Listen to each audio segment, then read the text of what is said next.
Hey, hello everyone. My name is Krista Erdman. I'm a science integration specialist for the Northern Great Plains Joint Venture. Because of the government shutdown, Laura is not able to facilitate this meeting today. So Jeff Zimprich and I are going to do our best to lead us through Laura's agenda. So welcome everyone to the South Dakota Grasslands Initiative Quarterly Partner Meeting. If you would like to please drop your name and your organization into the chat, we'll do introductions that way. For folks who aren't familiar, the South Dakota Grasslands Initiative is meant to be a communication and a collaboration hub, and the initiative invites all partners to be active participants. On the agenda, there is a formal partnership option. You can click the hyperlink to the form to ensure that Laura has your accurate contact information and your logo. So a couple updates on the agenda. If you would like to fill out the updated South Dakota Grasslands Initiative interest form to better define what email lists you'd like to be on. Laura's working on a summer newsletter, and she'd like to have your stories submitted by November 19th. As a reminder, there is a calendar for everyone's events on the South Dakota Grasslands Initiative website, winter newsletter. And then, of course, the Grasslands Initiative is looking for a communications and outreach coordinator. Jeff, anything else you'd like to add for those updates? I think you covered it great. Thanks, Krista. Perfect. Steering committee nominations, if you would like to join the South Dakota Grasslands Initiative Steering Committee. Those nominations are due on October 10th. And then finally, some fun news. Another Grassland Summit is being tentatively planned for March 2026 in Mitchell, South Dakota.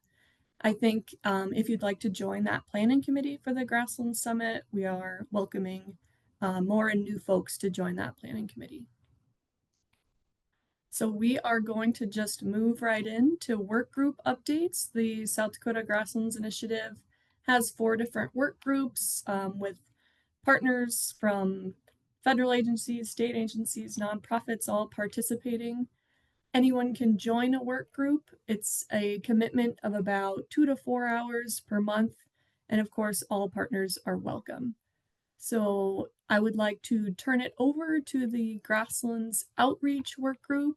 Is Luke Zilberberg on? Yes, hello, Krista. Thank you. Yeah, so I'm part of the outreach group for the Grassland Initiative working groups, and I'm going to share my screen because we've been working on some stuff here. So bear with me.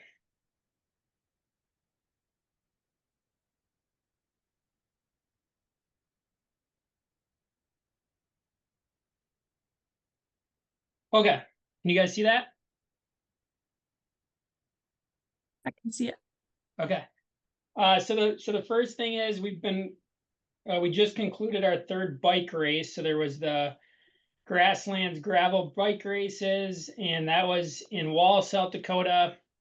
I think there was about 160 people that came through, and we had a couple people at the booth at that one. So those all just finished up here. A couple weeks ago, this September 27th.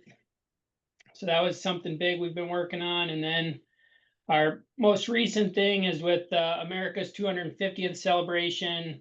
We've kind of been trying to come up with something like that. So Brianna Rupp has played a huge role in creating a flyer. So you guys will see this getting distributed hopefully soon. I think Laura has 750 copies, but if you guys could help spread the word for this, we want to do 46.9 miles for the Grasslands. So if someone could get out and walk their favorite state park trail, or jog down a section line, or just horseback ride, it doesn't even need to be walking or running, but somehow getting out and utilizing our grasslands. And then you guys can, whoever participates in this, so here's the flyer. And then there's some links here, how to get to the survey.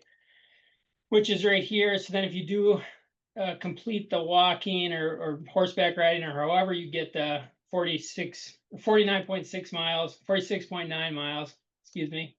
Then you can go on this and do your submission, and you can select what part of this special challenge you were doing it for, and there's a drop down for 46.9 for South Dakota Grasslands. And so if you go do this, you'll get a sticker at the end that you can put on a water bottle or something. So yeah, if you guys want to help distribute that to anywhere you can think of, banks, churches, wherever it may be, to distribute that and keep spreading the word for Grasslands. That's all I got, Krista. Thank you very much, Luke. Any questions for the Grasslands Outreach Work Group?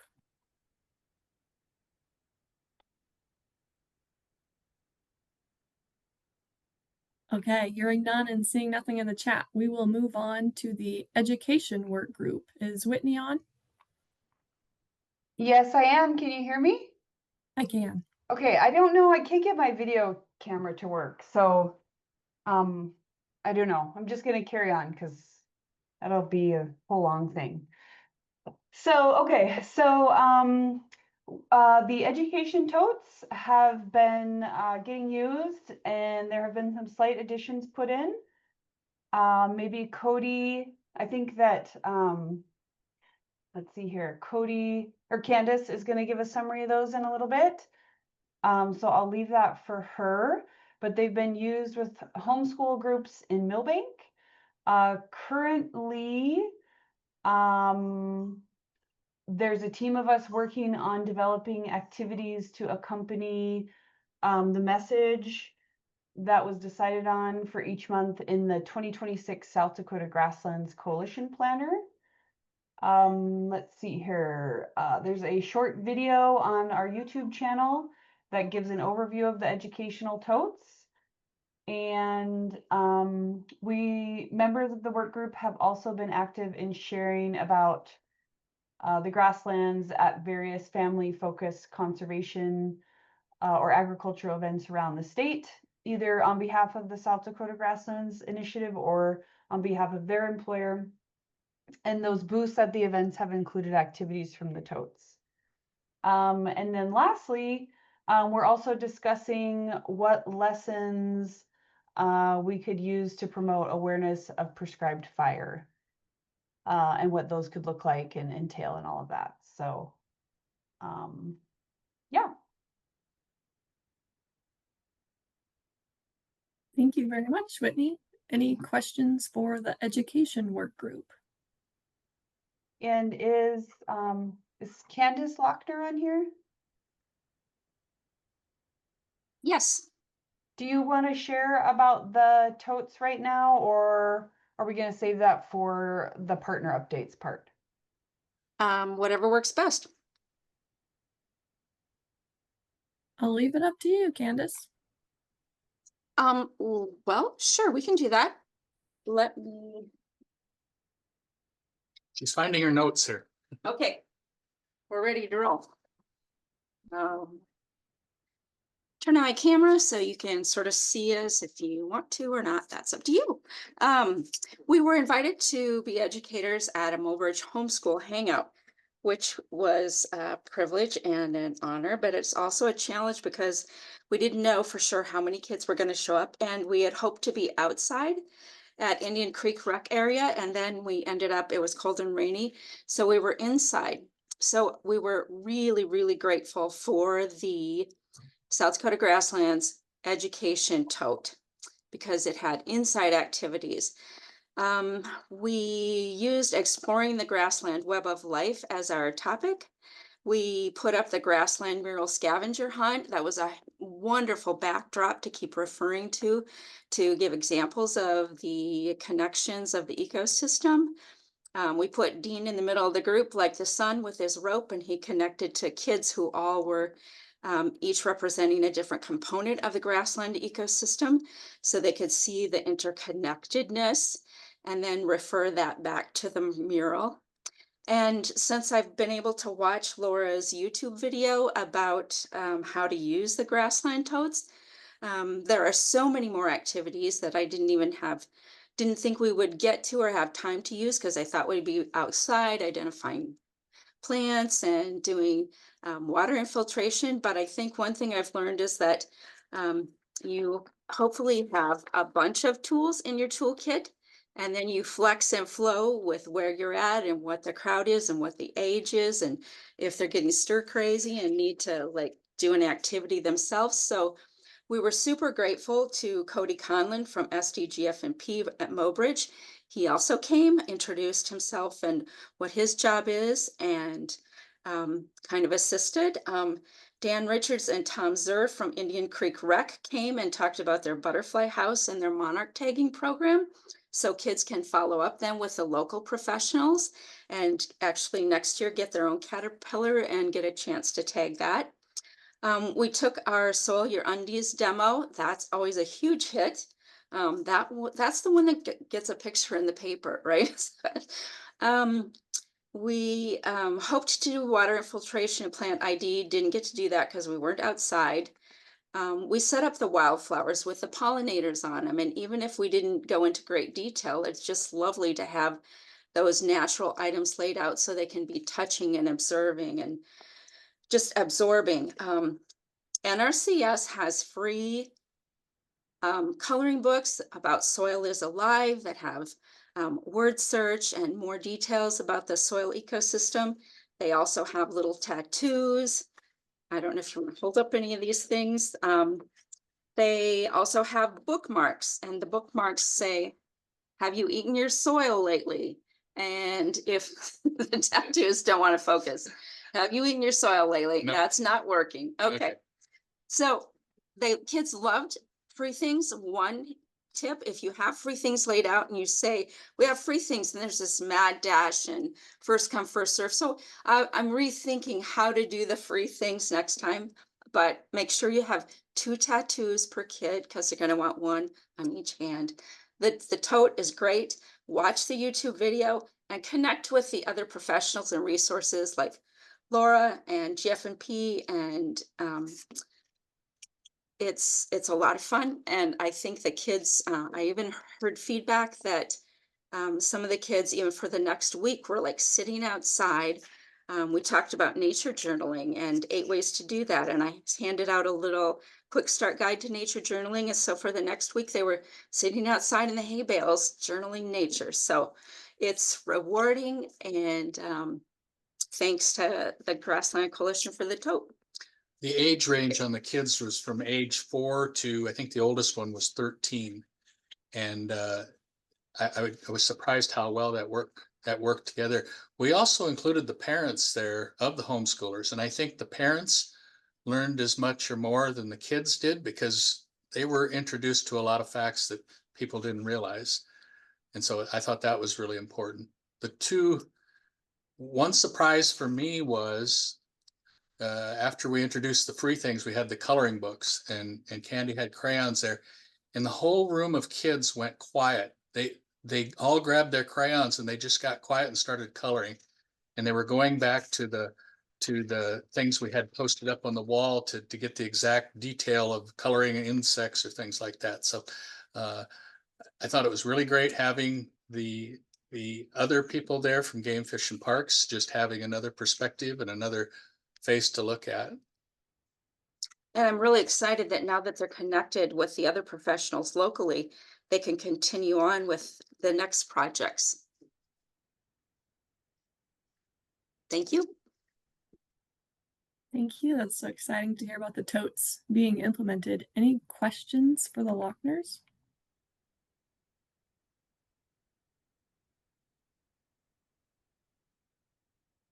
Thank you both again very much. Seeing nothing in the chat, I think we can move on to the Connecting Grassland Producers and Programs work group. Is Nick on? I'm here. Can you hear me all right? Can hear you. Awesome. Sorry, I'm working on my phone and it says safe driving mode, so no camera. Even though I'm sitting on my kitchen countertop. So yeah, update. So the working group that I'm part of is connecting partners and producers. So the goal of this work group is to bring awareness to landowners for conservation, whether that's programs, partners, and agencies. How do we intermingle all that? So couple updates. Back in July, held an in-person meeting to identify top focus ideas. And then most recently, just actually last week, there's a private lands biologist forum in Oklahoma, South Dakota. So many of the partner agencies from game fishing parks, we didn't have our federal partners there, Pheasants Forever, and a bunch of other partner agencies. They were there. We had sessions for breakout tables and discussions. And, there's quite a wide variety of different topics. We had 14 different tables ranging from virtual fence, buffers, pollinator habitat, and tips for talking with landowners. So there's quite a vast variety of breakout areas, and it's a good opportunity for networking, share some different insights and gather information.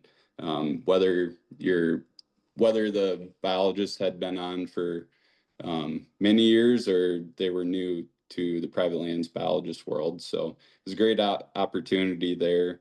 There'll be a more detailed report once we kind of gather all that information.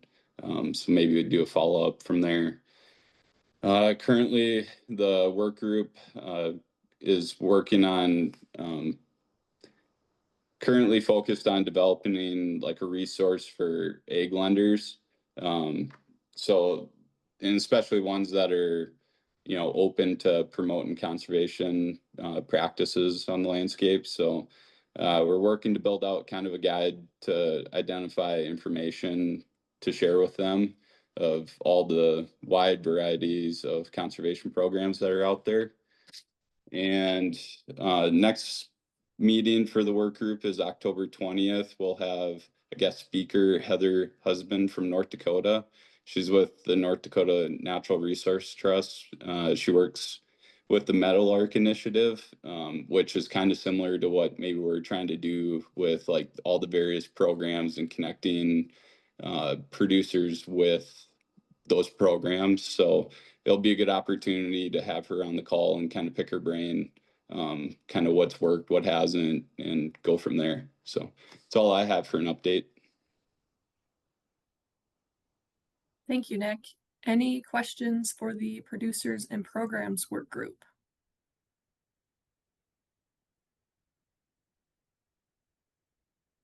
Okay, I think we can move on to our final work group update from the Grassland Conservation Strategy work group.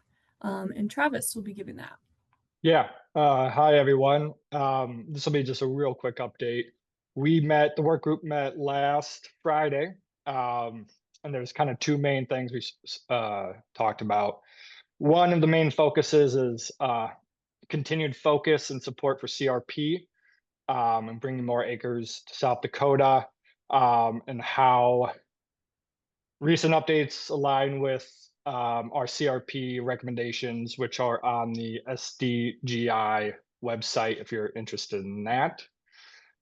Second piece is brainstorming on how we can establish and implement a South Dakota Heritage Outdoor Fund, similar to North Dakota, Minnesota, and Nebraska. We had State Senator Liz Larson on the call last Friday, just brainstorming ideas of how to initiate it and mechanisms to get it funded for more state level funding. That's pretty much everything. Obviously, with the shutdown, we want to continue to push our congressional folks on, resolving that nonsense and then getting a farm bill passed. But yeah, that's about it. Thanks, Travis. Any questions for the Grassland Conservation Strategy work group?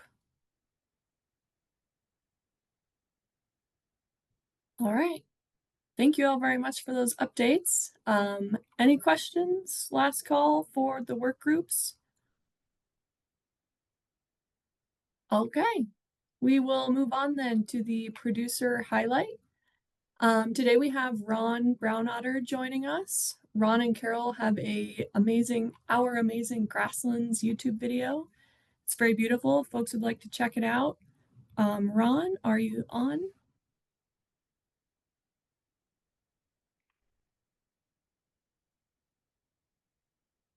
Hello.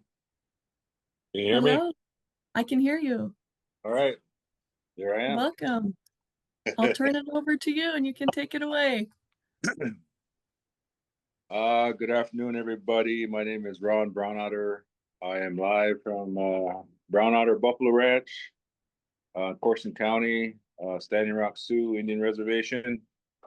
A little bit about the place. My grandmother in 1908 was given this allotment, 320 acres, signed by Theodore Roosevelt in 1908. And her parents, my great grandparents, got their allotments right next to, on the north side here, all the farm fields, also in 1908. So we have a lot of history with this land right here. My grandparents never sold out, and whatever struggles they were going through during the 1900s, the World War I, World War II, they survived it and kept the land in the family. And my dad got that place here, the 320 here. Then he passed away. Then it was given to my mom, and then she passed away. Then the siblings came in, and so that's kind of how the land got transferred down over time. We've turned approximately 2,300 acres of HEL land, they call it, highly erodible land. That's very sandy soil, back to native grass. And we're scheduled to do another 200-300 acres next spring, turning farmland again back to native grass, and then reintroducing keystone species, which is the bison, into that system. And right now we run on approximately 21,000 acres of rangeland, 80 miles of buffalo fence. We've been doing this since 2000. So 2000 to now is 25 years approximately. It's a family business. We started with nothing, and over time we grew it. And we're up to, I don't know, we can hold 724 buffaloes on the land.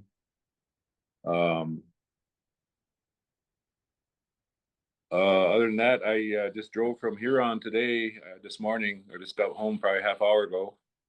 I had to get a panel and a gate. We made a new pen, so we need more pens for putting the buffaloes, because the herd is getting bigger. So we're just trying to.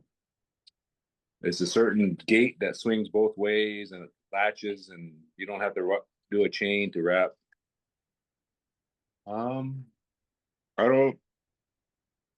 Is the facilitator? Are you still there?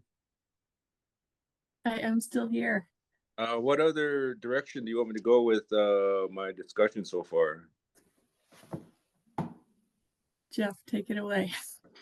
Well, Ron, Jeff Zimprich here. It's good to see you again. It's been many years. But I think one of the things that would be interesting to the group is I'm sure that there were a lot of partners along the way that assisted, whether it be seeding back grasslands, whether it was fences. Just talk about, as best you can, just all the partnerships that you and your family use to be able to make this operation a reality. Cool, that's a good question. When I was going to college at Cal Poly out in California, right after I got out of the Marine Corps, this was about a little after 1998, after I graduated Cal Poly. And then I was going to go for my master's at either SDSU or NDSU for range science. So that summer I was working on a piece of land that we currently lease, and I had no money. So what I do is I almost beg and borrow, I guess, asking people They might have 2 or 3 poles laying out in their yard that look like trash to me, but to them, but to me, it wasn't trash because I could use those as a pole to hold up wires. It could be a steel pole, not a real like a steel pole you buy at the store, but like a rod or something. Anything I could find, I would use for my buffalo fence because I didn't have no money to buy a fence. And I was fresh out of college, transitioning to grad school. So anyway, I came back and I was gonna go to SDSU that fall. So the summer I was working. So I'd borrow, ask for pieces of material and build my own little fence during the summertime, the fall before the school started. And as things are moving fast, that summer and fall, the Bureau of Indian Affairs has these leases that they send out in October, and you got to pay them by end of November.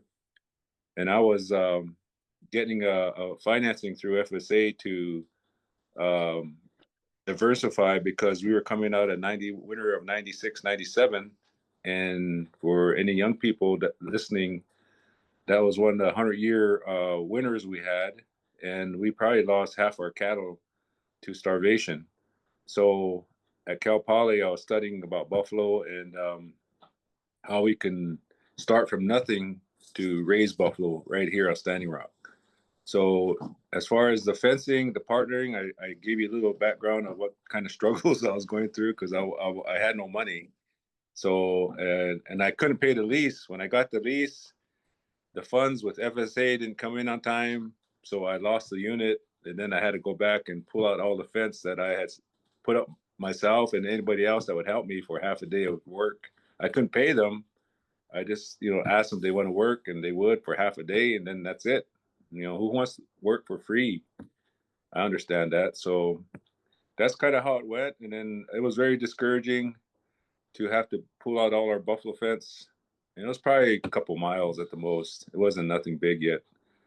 And that right there kind of, my morale was like in the toilet. It was way low. And so anyway, I came back and I was watching from Cal Poly. I was watching TV one afternoon on C-SPAN, and they had the black farmers on the program, and I was listening to them, and they were saying, "Yeah, I've been discriminated against by FSA, USDA," and I was thinking about my case, what was going on with me over time, how my package was just like disapproved, sent back, and we had to readdress the questions and reapply, and they just dragged it all summer to where I couldn't get the unit. So I had a letter from the Office of Civil Rights that said, if you wish to hire an attorney, the last paragraph, you can do that. So I was going to smash my letter up and throw it in the trash, but I kept that letter in my important paperwork. Anyway, the black farmers had their little story going on, and I thought, well, I kind of have a story too to tell, but I didn't contact them. I just waited. Probably about a year or 2 years later, they had a big meeting on the reservation at Prairie Knights Casino. And they said, if you feel you've been discriminated with the USDA, you come and bring your documentation or whatever. So I did, and I showed it to them, and their face got all big, like big eyes like this. And they were looking at my letter from the Office of Civil Rights, USDA. Last paragraph says, you may wish to hire an attorney. And then that started the ball rolling of what was going to happen next. And it was way bigger than me. It was way bigger than me. I just felt I wasn't treated right. Brownotter right here, Indian name. It's an animal.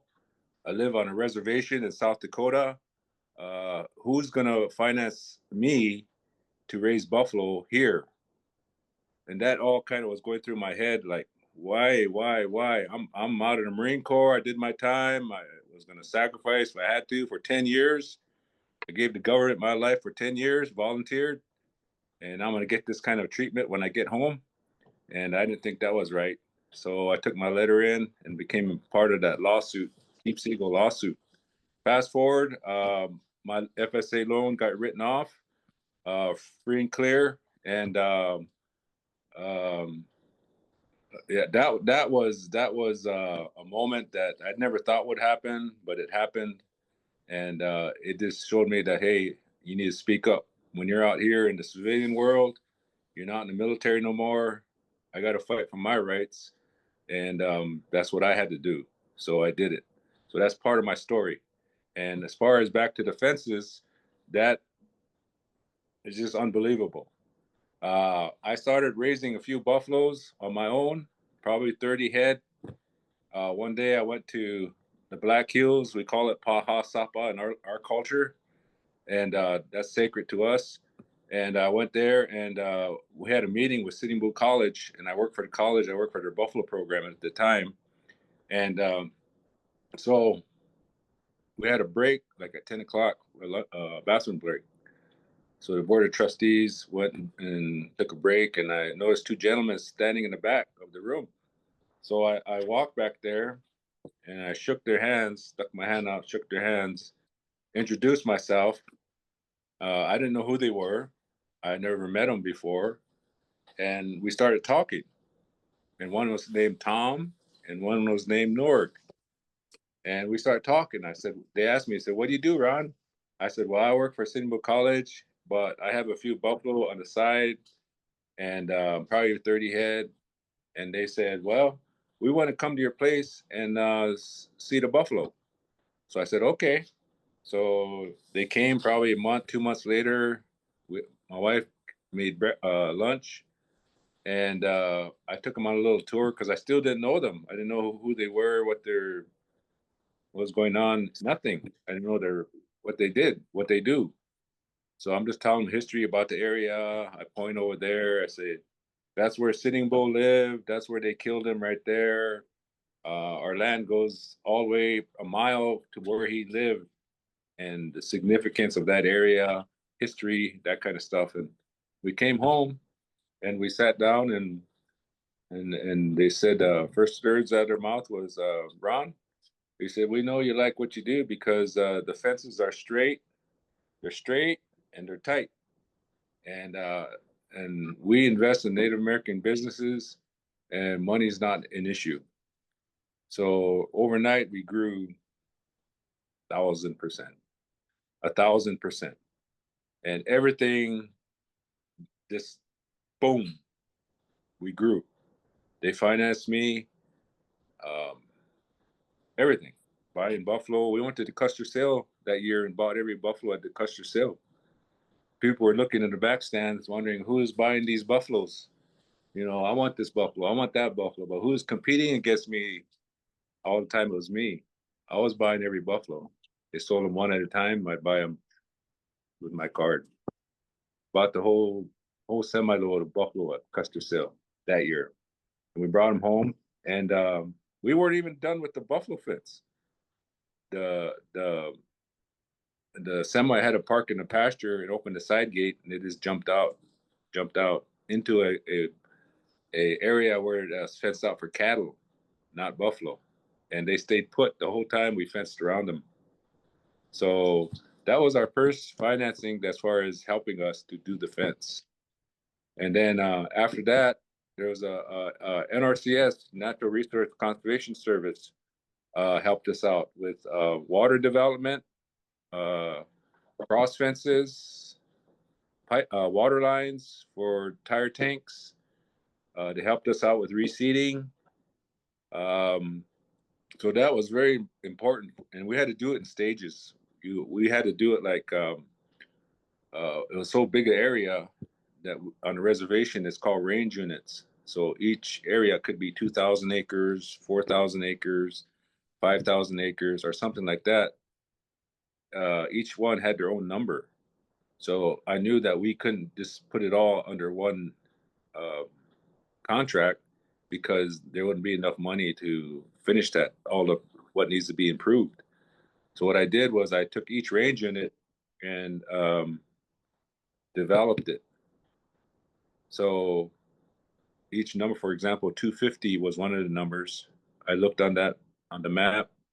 Where do I need to have a well? Where do I need a pipeline? Where do I need a tank, wherever, and completed that. And the NRCS looked at it, and they approved it. and they paid for it. Then we would go to the next unit, which was 249. Again, what do I need to develop that unit?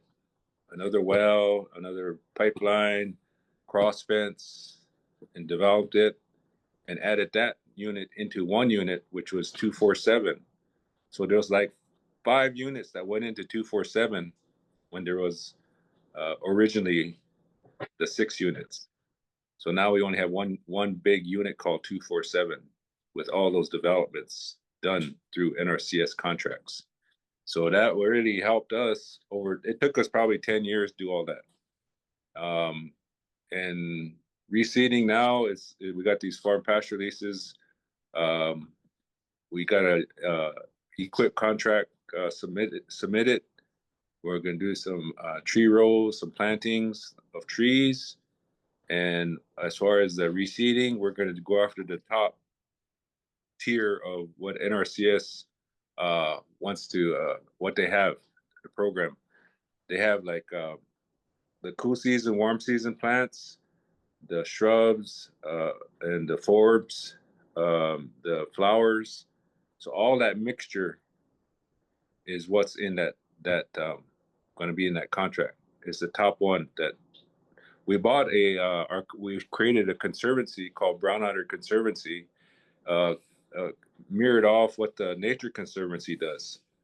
So we do the same thing with, as far as for the buffalo, we do the planting, range plantings. We do we're working on getting a building built to, we get so many visitors from all over the country, students from NDSU every year. We get schools coming in. They want to learn about the grasses, the animals out there that the buffalo has a relationship with that was taken away over a century ago. The buffalo has animals that need each other. So when that animal was taken out, these birds or whatever, they couldn't get the things they needed to, for example, build a nest. They wanted that buffalo, the wool, to line their nests, to keep them warm, to produce their young. And that was taken out. So now we bring things like that back. And that's my focus now. It's our culture. We do more than what the Nature Conservancy does because we have the culture side of it, my culture. So that's what we focus in on. We're here to bring back the buffalo, reignite our culture, to learn about that animal through trainings, through harvesting of the buffalo, which we did 1 week ago. We had approximately 100 youth, kids in grade school, come here to our place and get to experience seeing the buffalo from being harvested, laying there on the ground, how we do our prayer, because the animal gave up its life for us to eat. It's not disrespected. And I know they almost went to complete annihilation when the people moved west. They were killing the buffalo off like they were worth nothing. But that was our livelihood. That was everything to us. So that's why we respect that animal, and we treat it good because it always was there for us. So I see a rejuvenation of our culture and me as a person to take care of it because a higher power has allowed me to do that. So nothing gets in my way because it's higher powered, so to speak. And everything I do is to help. We give free buffaloes sometimes to our cultural events, like for the harvest, it's free. The kids can take it to their school. They process it themselves. They made burger. They made stew meat. They made different cuts that they can use in their school lunch program. And we didn't need to do a USDA to be there and rubber stamp the meat to say, hey, it's edible. We know it's edible. We've been doing this for thousands of years. So we don't need USDA to tell us this meat, it's got to be run through a processing. No. So that we know what we're doing, and we're going to keep doing what we're doing. So that's kind of what how I got the help on the fencing part, and is there any more questions out there as far as what you may want me more to talk about, I guess?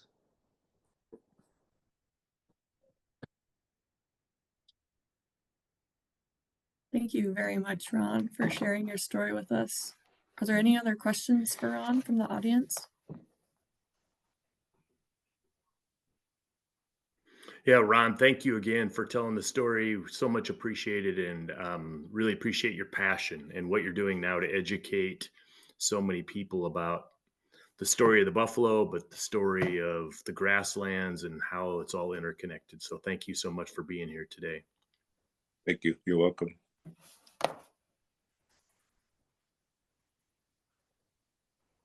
Oh, one more thing. The World Wildlife Fund provides all the seed and flower mixture and Fobes. So I have a good relationship with them to get the seed for free, and that's what we use to plant. So it's a partnership with them. They're also big into buffalo too. I work with Tonka Fund out of Rapid City.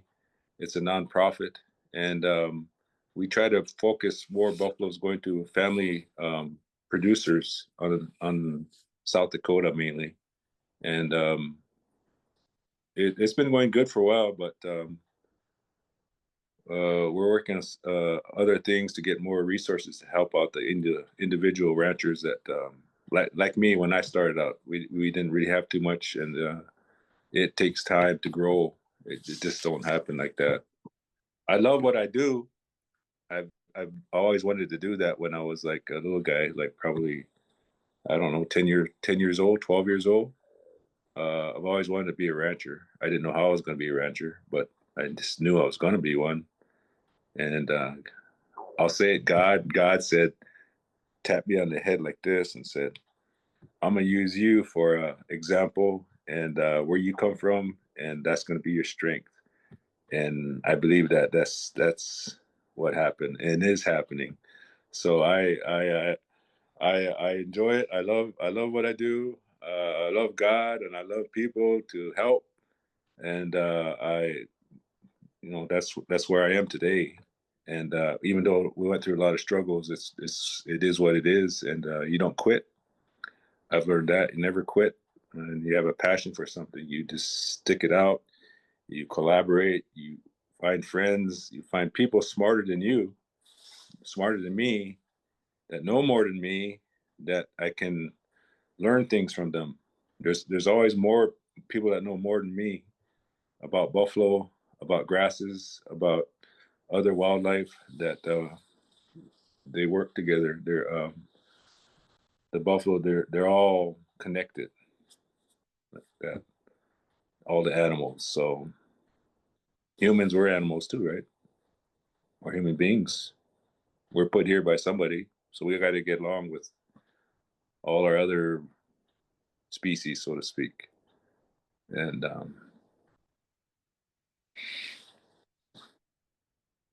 any more questions?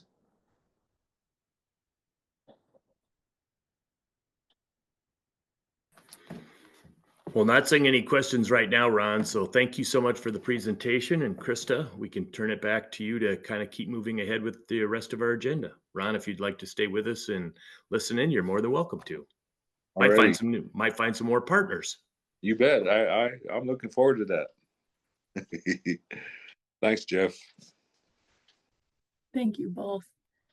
Yeah, so as Jeff said, we can move into our partner updates. First on the list, we have Kaylee with SDSU Extension talking about her Forb nutrition study. Thank you, Krista. I assume everybody can hear me okay. I'm just gonna get my screen up to share. Okay. So hopefully I gotta move you guys off this. Okay, there we go. All right, so hopefully this isn't too repetitive because I was talking about this at the Private Lands Biologist Forum last week.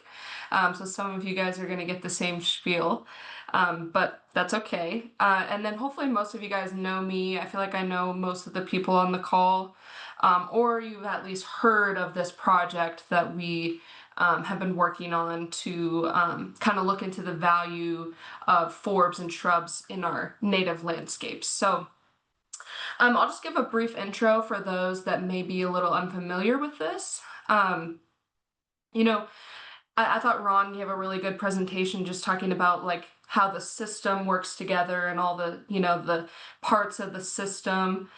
So all of us on the call probably understand, plant diversity is just one part of the system, but it impacts everything, from soils to pollinators to invasive species resistance, all these sort of things.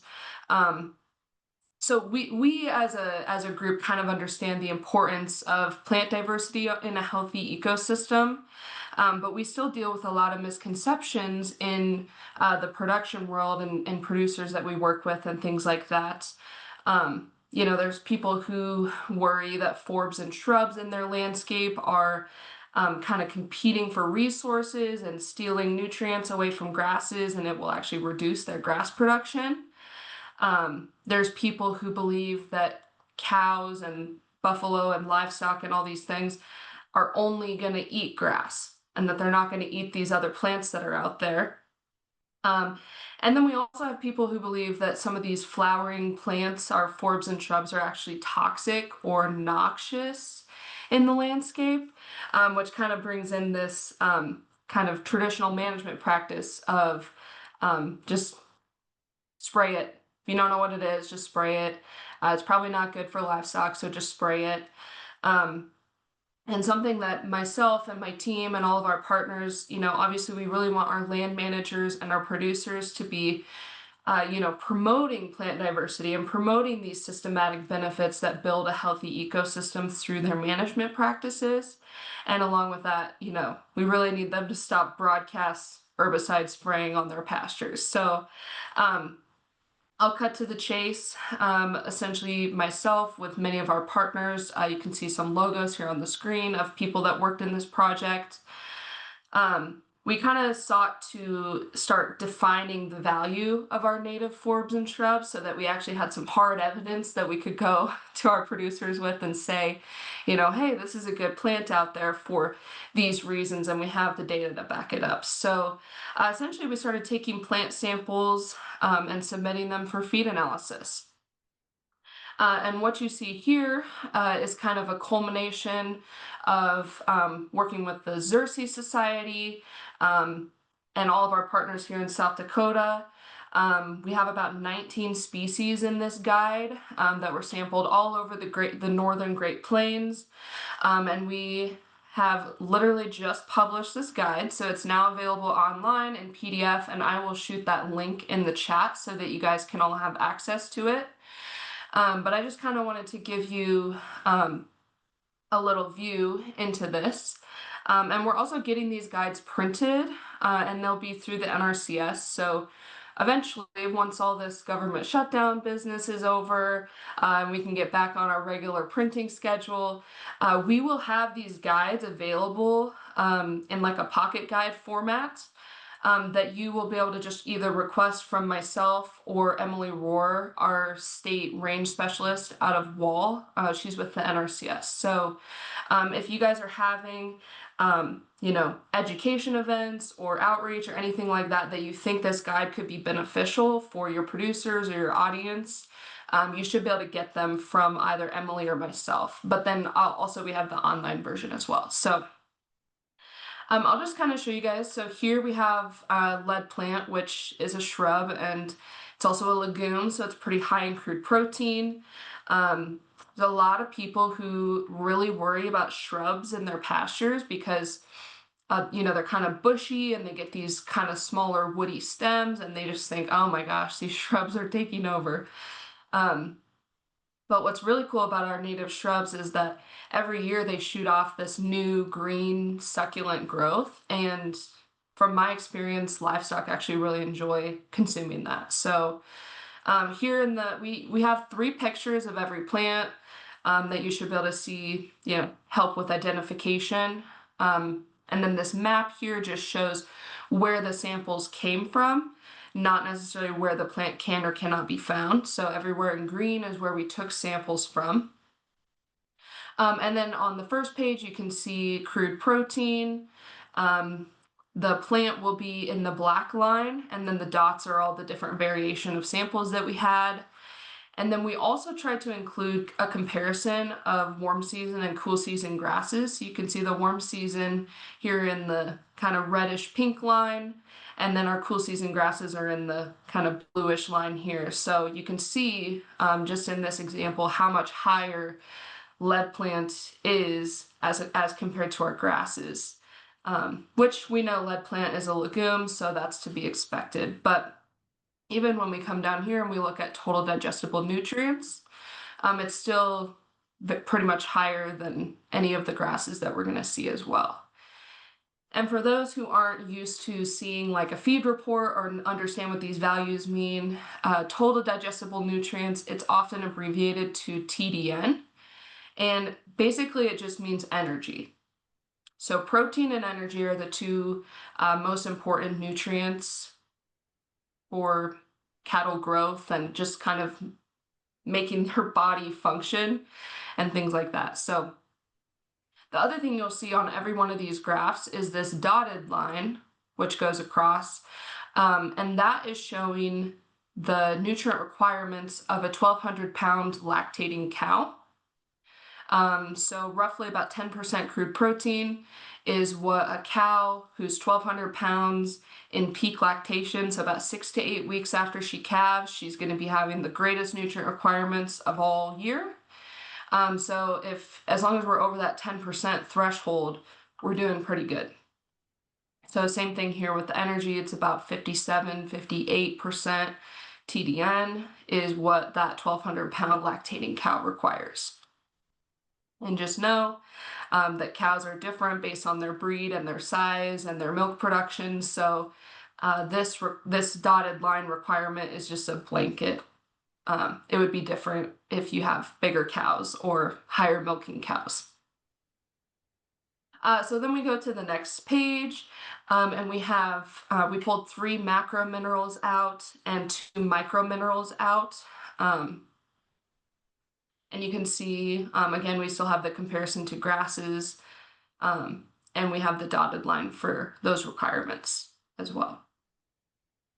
And then we do have kind of some pollinator value down here as well. So we have that we know this plant's providing nectar and pollen. It's good for caterpillar food, good for bees, and then it's visited by all of these different kind of pollinators. So right here in this page, we can see, pretty explicitly the nutrition value that this is bringing for grazing animals, as well as the pollinator value. So, and this is we have quite a few species in here, lots of really, really great pictures. It's good for plant identification. I think there's 19 or 20 different species that we have in here. So I will drop this PDF in the chat so that you guys can access this. My name's Kaylee. I'm with SDSU. I'll also drop my email in there if anybody would like to reach out to me or get on the list to receiving copies for your education and outreach events. We should be seeing a bunch of those come in the next several weeks, hopefully. So with that, I'll stop the share, and if anybody has any questions, just let me know.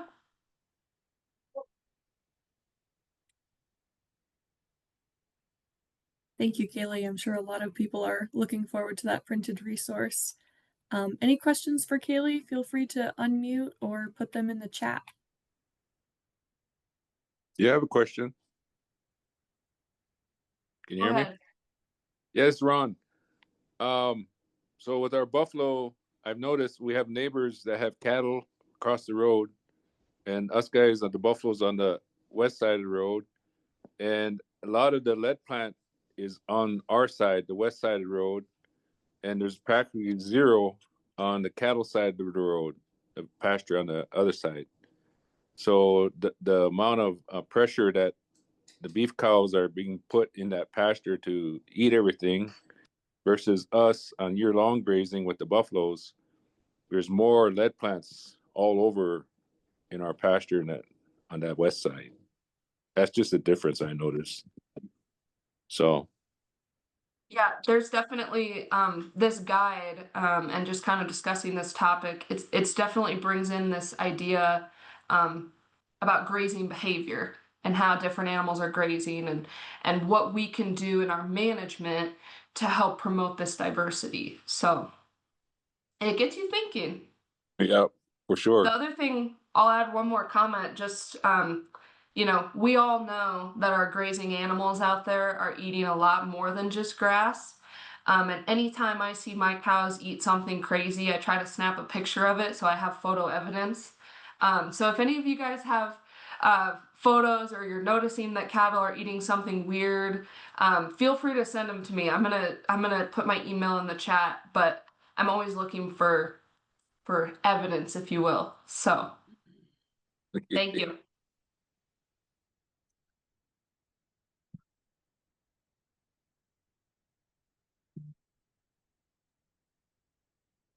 All right, if there are no other questions for Kaylee, she's going to put her email in the chat and we can, oh, we have one. What protein and energy changes are occurring in Western snowberry? Our cows are starting to select for Western snowberry, but did not the remainder of the summer.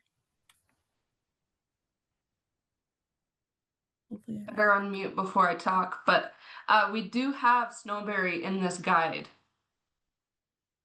So you should be able to, I think it's down at the end. Let me pull it up. Okay, Western snowberry or buckbrush. Let me just share my screen again. Okay, so we're looking at, you know, pretty similar to grass quality on the crude protein, but very high energy. And we typically do see that energy kind of comes from fiber. So when you think of fiber, kind of the more fiber that something will have, the more structural carbohydrates that it has. So if it's a more like sturdier, woodier plant, we typically see a lot more fiber. So it's really high in energy. And the other thing we did throughout this study was we sampled multiple times throughout the year.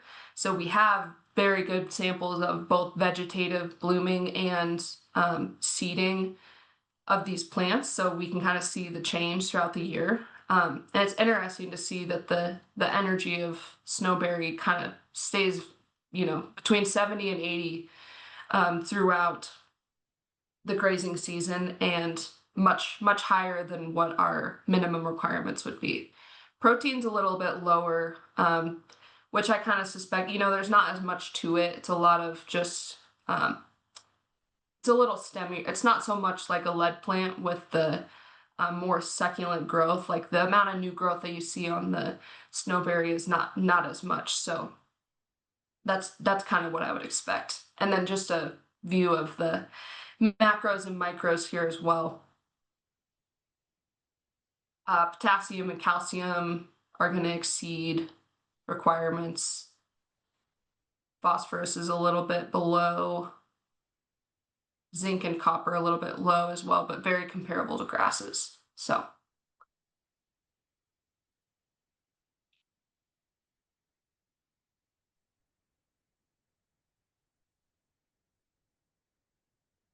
any other questions? All right. Next on the list, we have Victor with SDSU to talk about a wildlife and prescribed fire study. And everybody hear me pretty well? No, nothing wrong. Okay, sweet. So yeah, my name is Victor Pineiro. I just go by Vic, and I'll give you a little bit of background. I've spoken at a few of these Zoom calls, but I like to give the elevator pitch of what we're studying. So I'm a PhD student based out of South Dakota State University in Brookings. And the project that we're looking at or investigating is how mammals and plants respond to prescribed burns in GPAs along the Missouri River. And I will note that we're open to collaborators, private property owners that do prescribe burns, and if they're by the Missouri River with 40+ acres, we can survey their property too. But the question that we want to know, and that is really driving this investigation and project, is how are prescribed fires impacting the mammal community? And whenever I say mammal community, I mean every native mammal in South Dakota. I just wrapped up 3 months of travel up along the Missouri River. What's it called? Trapping everything from tiny little shrews weighing less than a gram to a very grumpy skunk that got into one of our traps, and we still processed it. And I'm gonna share my screen to show you guys some of the stuff that we got. All right. Can you guys see all those critters on there pretty well? Yep. Yeah. So again, yeah, this project, the main focus is the mammals. These guys are what we would say small to medium.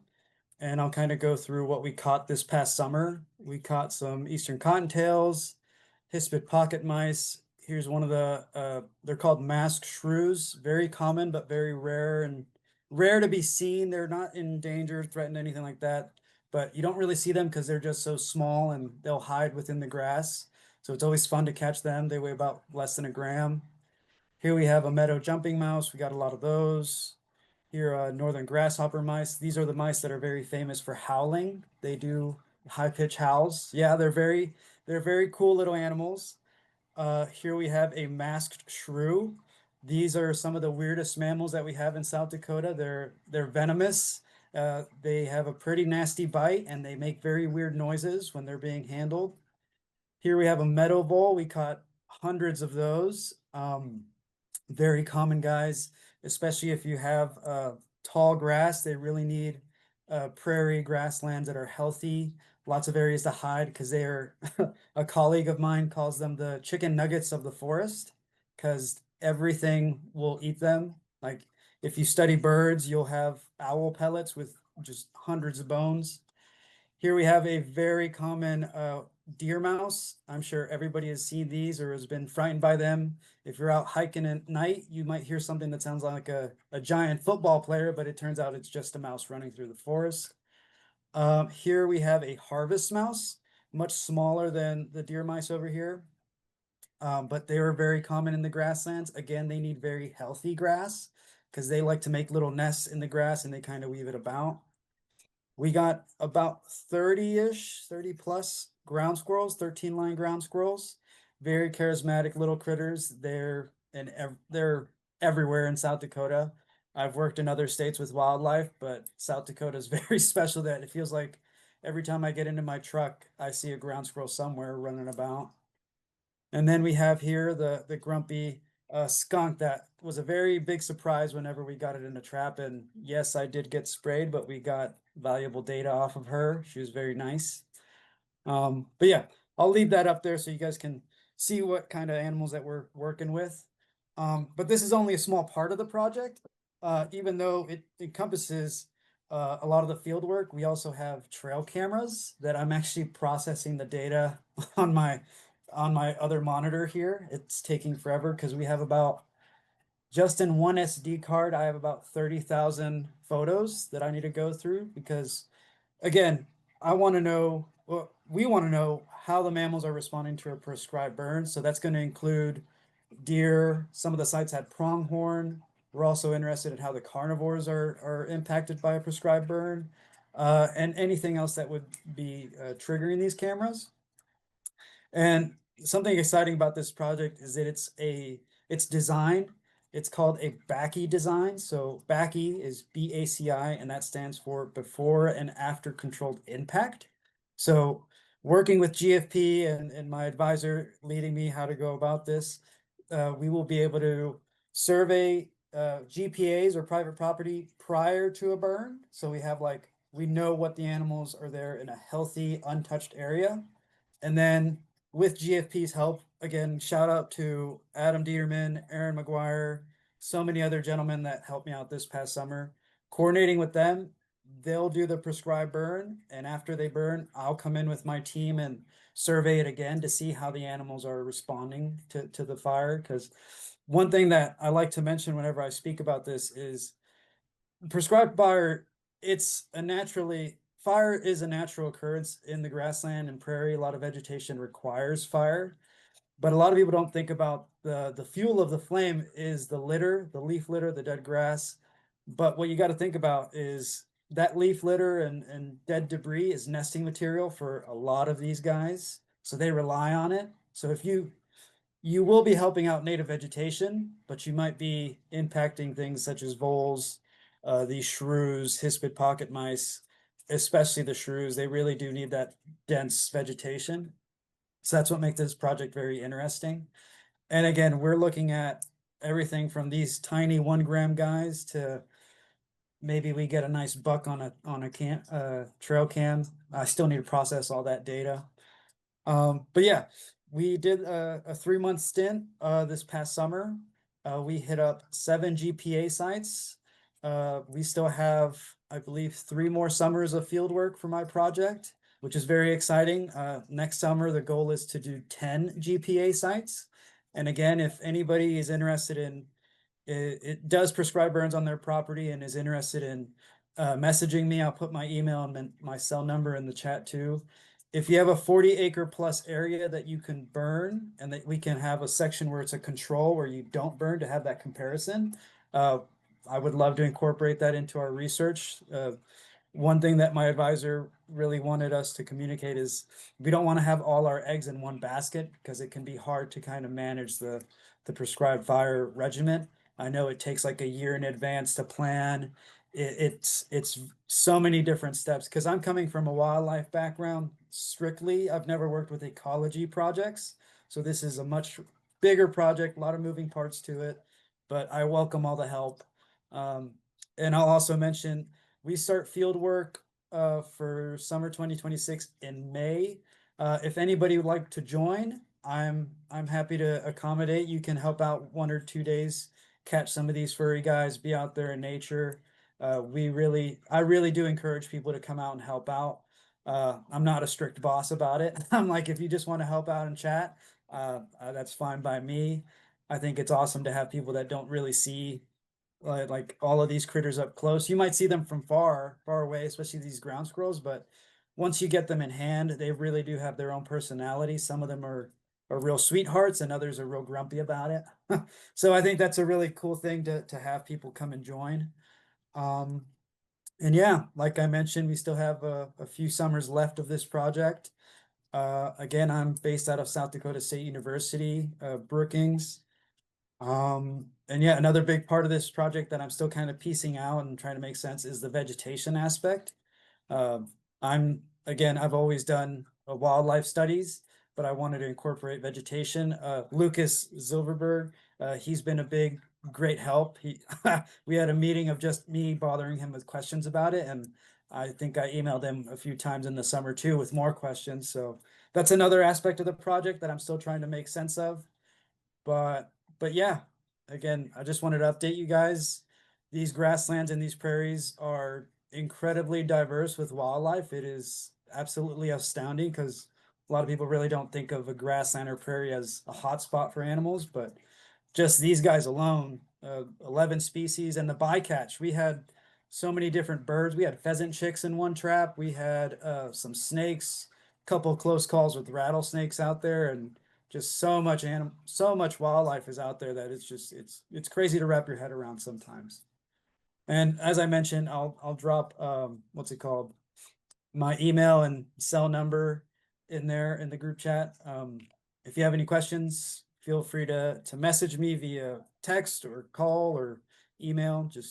I'll try to get back to you as soon as possible. But if you guys have any questions about the project, about the wildlife, now's the chance to go. Yeah, feel free to. You're doing a great job, Vic. Thanks, Luke. I planned on shooting you an email later today because I just finished my vegetation bag stuff, so I'll be in touch. Thank you, Vic, for the update and those very cute pictures. There are a couple of questions in the chat. What intervals do you survey the burned area? Just wondering how long before animal species come back to original might influence burn intervals to optimize species diversity. That's a great question. So we were very lucky that the GPA called Brule Bottom over in Chamberlain, I think it's right by the Missouri River. They Adam Dieterman actually did a burn, and Brule Bottom was surveyed in 2024 by another student. They got the data on that one, but I was lucky enough to come back. I believe they burned it March 17th, I think. And then I came back, I went to survey it about 3 weeks after that, and it was still very bare. But we got cottontails on there. We got a lot of not whitetail, we got a lot of deer mice. We got some birds, which is always very unexpected in small mammal traps. But we'll do a 6-day period of trapping, checking the traps every morning, because you want to get the animals out of there before the heat of the day. And what's it called? You check them every day in the morning, roughly around 7 to 8 a.m., depending on how many traps you actually get. And then we will survey Brule Bottom again next summer 2026. Again, this is post-burn area, and we'll see if there's a what's it called, a boom in activity. Not too long ago, I had to recover some game trail cameras, and already the vegetation has just exploded. Like some of my technicians, they were about 5 foot tall, and they were just disappearing in the native regrowth, it's outstanding to see. It's what makes me so excited about this project, because the wildlife and the vegetation just come back in such force afterwards. So interval wise, 6 days of trapping, checking it every summer until the project's end date. And then I see the questions coming in. Adam, have you detected any spotted skunks? No, but I know that the areas that we've trapped, we've been told that they are there. There's been a couple sightings.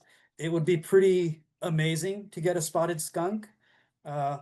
If we get one, we're gonna process it. And whenever I say processing, we just take a clip of fur, we take the basic measurements, like weight or mass, sex, measure the foot. That's just kind of standard protocol, and we don't really do anything too invasive on them. We want to get the animal away from us within 15 minutes just to keep that stress level down, even though they're small and not really a threatened species. Most of the animals, spotted skunks, I believe they're kind of iffy. We just want to reduce the stress level as much as possible, so I kind of max it out at 15 minutes. But shorthand, we have not detected any spotted skunks. Maybe I have 1 or 2 on the camera traps, fingers crossed. Craig, any special precautions regarding hantavirus in doing this work? That's great question. We do have PPE, protective gear. So I like to use black latex gloves. I've worked with bats. I'm rabies vaccinated. I've worked with snakes, venomous snakes. We've gone through the IACUC in the past, so this project is just the same. We have our training, we have our IACUC. I'm rabies vaccinated, so we don't have any issues there. Hantaviruses and other zoonotics, we don't really have to worry about that too much, because these animals, they're not really diseased.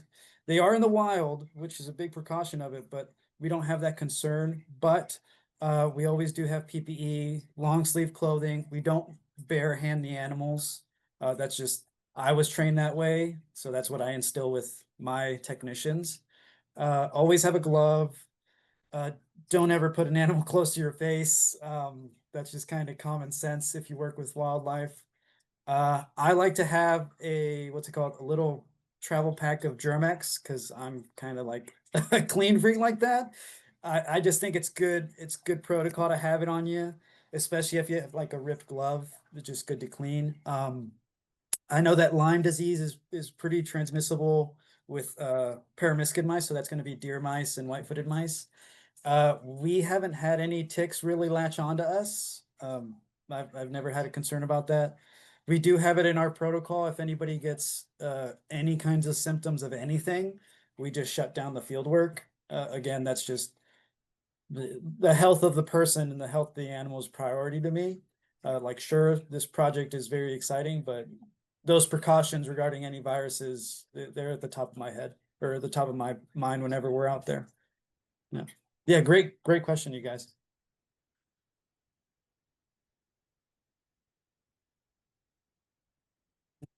And another one, Brian, I'll read it out loud too.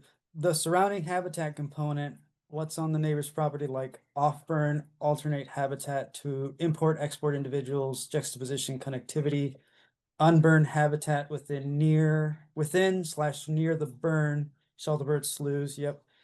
An individual species home range sizes could be significant factors influencing not only the number of individuals of a species, but also how rapidly they can move on / off a unit. I think strong argument could be made. The species present shortly after burn are largely reflective of the habitat surrounding the burn. Yes, I like that you mentioned the shelter belts and the sloughs. Where we put the transects and the trap lines. So transects and trap lines, they're interchangeable. We have about, oh hell, what is it? We have 4 trap lines. They consist of 25 Sherman traps, which are just specifically made for the smaller guys. We have cage traps, which are the classic. You see them at Home Depot or Lowe's. They kind of just have a spring trigger. And then we have pitfalls, which are in there too. But I position those traps and the trap lines away from shelter belts and sloughs, trying to keep them in the most representative area of a prairie grassland environment. I don't want to put them too close to a shelter belt or a tree belt or sloughs, just because that would really bias the data, I believe. Sure, I might be constrained by the area of the unit, of the GPA, but I try to somewhat control that. Yeah, no, some of the species, it's some of the conversations I've had with my advisor, Dr. Amanda Cheeseman, and my technicians, that probably this is pure speculation, assumption. If whenever there is a burn, the animals aren't dumb, they're going to know where to go. They know where to hide, so they could definitely hide out in the shelter belt and just kind of come back in force. That could be. I don't think I'm in a position to really say that just yet. maybe in about 3 years, when I have more data, I can tell you something more definitive. But yeah, no, that's a really in-depth question. Yeah, no, that's really makes questions like that and comments like that really make this project even more exciting than what it is. But yeah, thank you, Brian.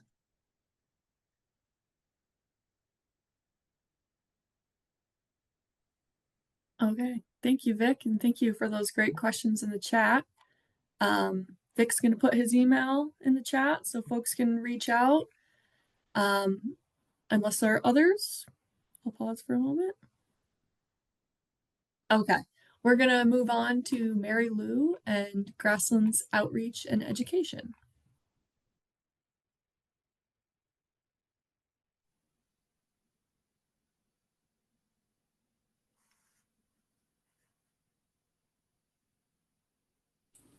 Now I think you can hear me.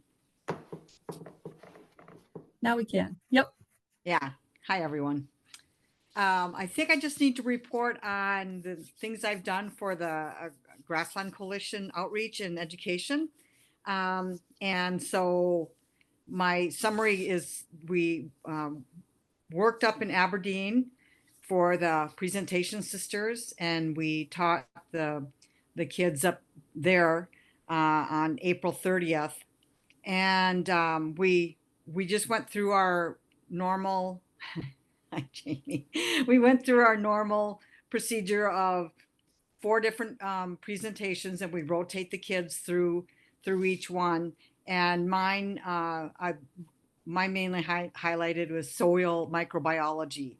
So that's my favorite topic.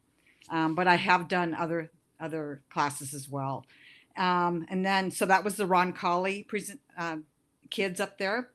And then I helped with at the Pass Kill on Beaver Creek for the South Dakota Fungi Association. We did a little tour there and little information, very educational. I learned a lot. I joined the group.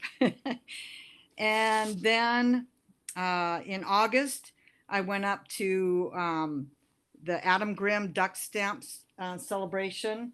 That was that was really fun.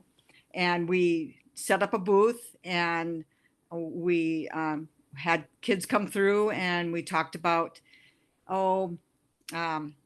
grasslands. And I had the demonstrations up and had samples, and we brought them through and showed them the different grasses and helped them learn, the depth of the roots on a lot of these native grasses and these native forbs. That was very successful. That was a fun event. And then September 13th, we did conservation. It was a Saturday. We did conservation in the city in the Sioux Falls area, and I used some of the products out of the Grassland totes, which was very good.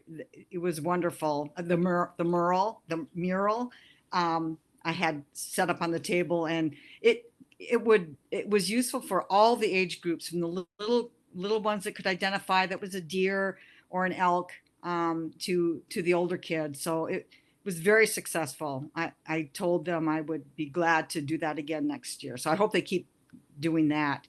And then, of course, we ran 406 fifth graders through Pass Kill on Beaver Creek. And once again, I did the segment on soil microbiology. And it was another really good success and a lot of fun. They get to come out to the farm and they get to see grasslands in pollinator habitat, and they get to touch soil. A lot of these kids have not even ever really gotten their hands dirty, soiled. And so they got to touch soil and see what's in there, and it's exciting. They learn a lot. So that's pretty much what I've done. Any questions?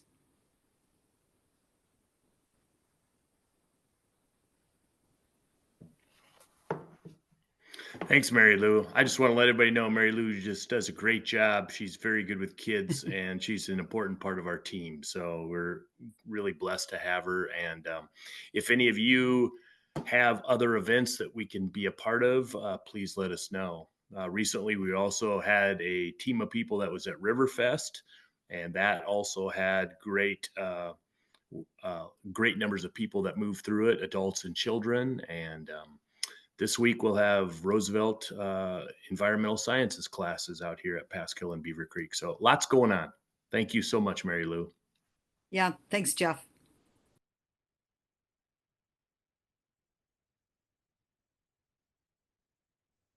Thanks to you both. Any questions for MaryLou?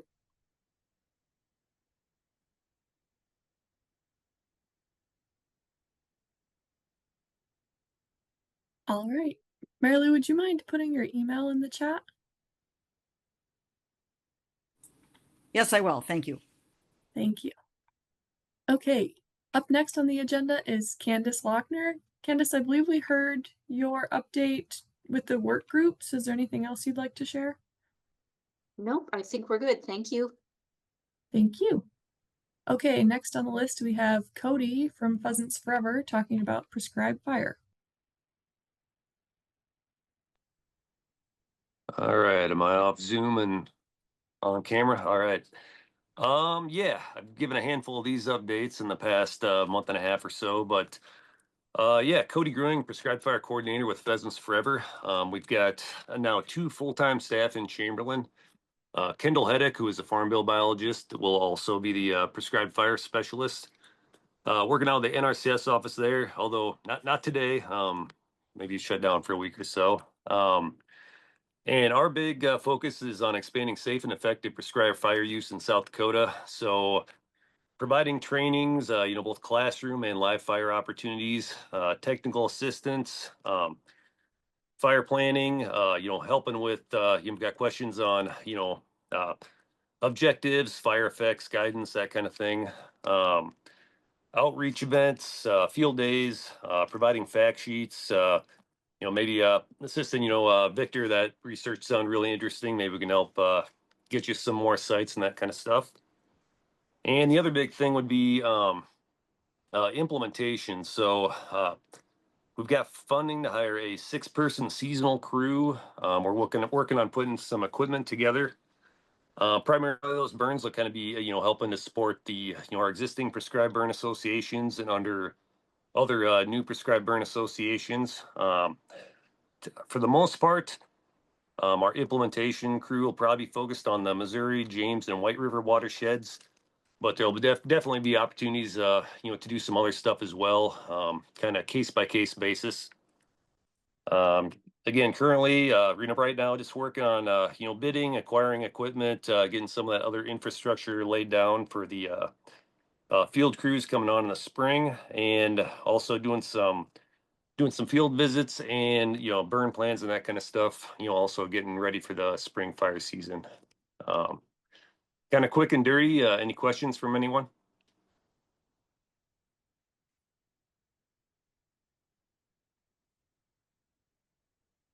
All right, well, that's all I got. Thank you, Cody. Would you be able to put your email in the chat? Sure. Thank you. Okay, next on our list is NRCS State Technical Committee. I'm assuming we do not have any representation for that one. So we'll move on to Jewell talking about Eastern Red Cedar Control Panel.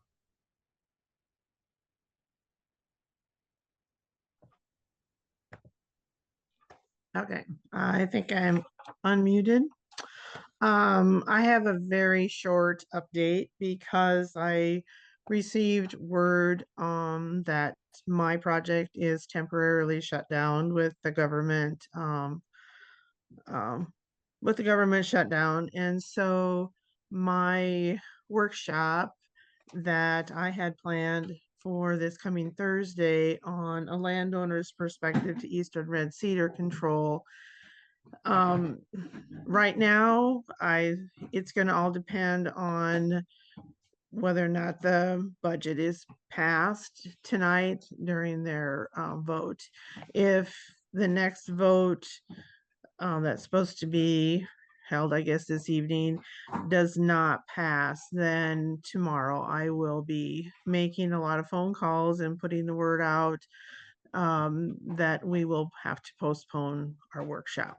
So as of this minute, we're still got our fingers crossed that we'll be able to go through with it. But if not, if the budget doesn't get passed, then I'll be making a lot of phone calls, and I have the radio station on standby to get the word out that my workshop will be postponed for now. So not good news, but we're still wanting, I guess I'm still keeping my fingers crossed, but if we do need to postpone it, I will let everybody know when that new date will be. So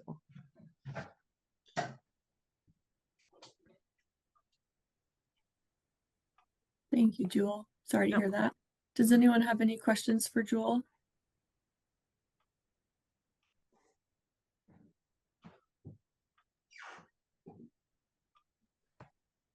Okay. Would you mind also putting your email in the chat for us, please, Jewell?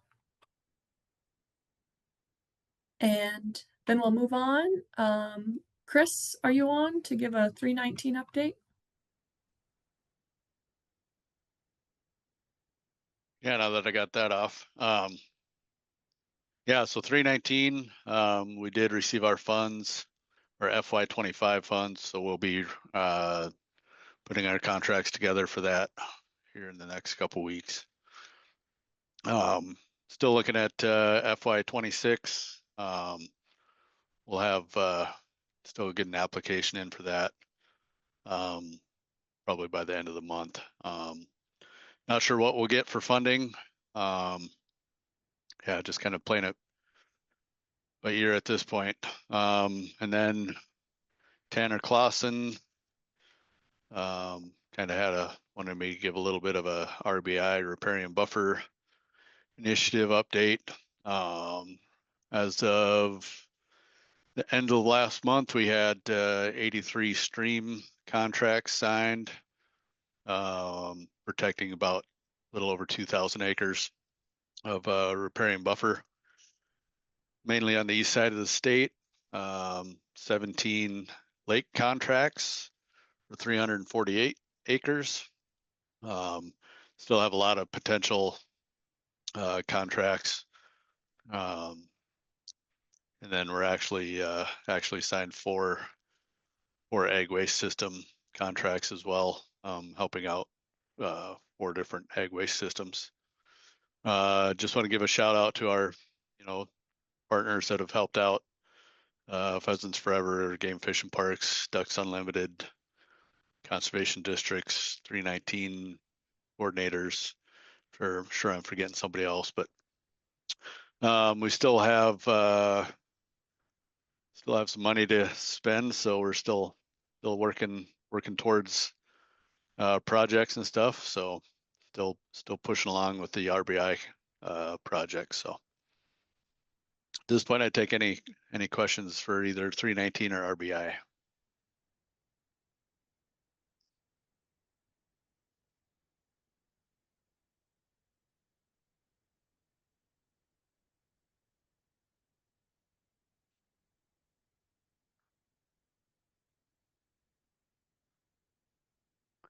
Just hearing none, I will I'll throw mine and Tanner's contact information in the chat. And if you have anything, let me know. Thank you very much, Kris. Thank you to everyone who was on the agenda and gave an update today. Are there any other partners on the call that would like to give a brief update?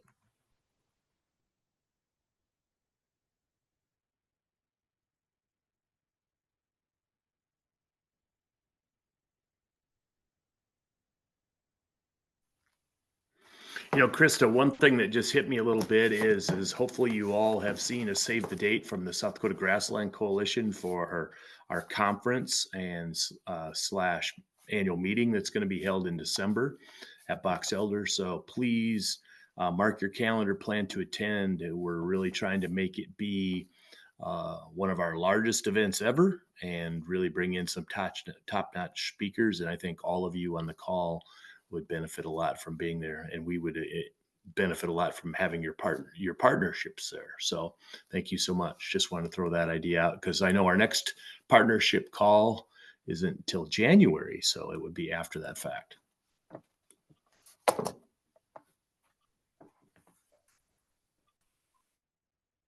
Thank you, Jeff. Any other updates from folks?